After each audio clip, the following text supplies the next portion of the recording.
पश्चिम बङ्गालकी मुख्यमन्त्री ममता ब्यानर्जी घाइते भएकी छन्।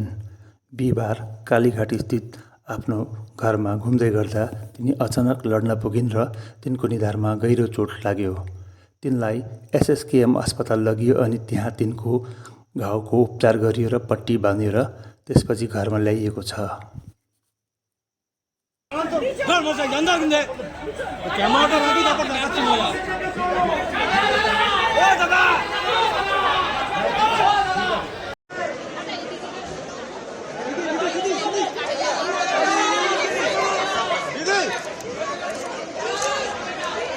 भाई क्या कर रहा है यार?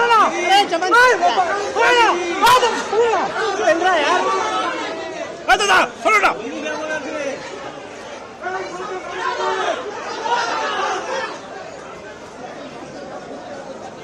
दादा छोड़ो। ओ दादा ओ दादा।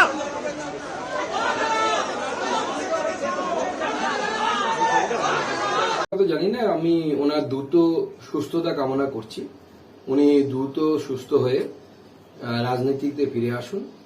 মুখ্যমন্ত্রী উনি আমাদের সকলে, ওনার দ্রুত সুস্থতা কামনায় আমাদের একমাত্র এই মুহূর্তে বক্তব্য, অন্য কোনো বক্তব্য নেই। তবে এখন মানে কিভাবে হয়েছে কিন্তু সেটা এখন কিন্তু প্রকাশ আমরা বলতে পারবো না, সেটা উনিই বলতে পারবেন বা পুলিশ বলতে পারবে।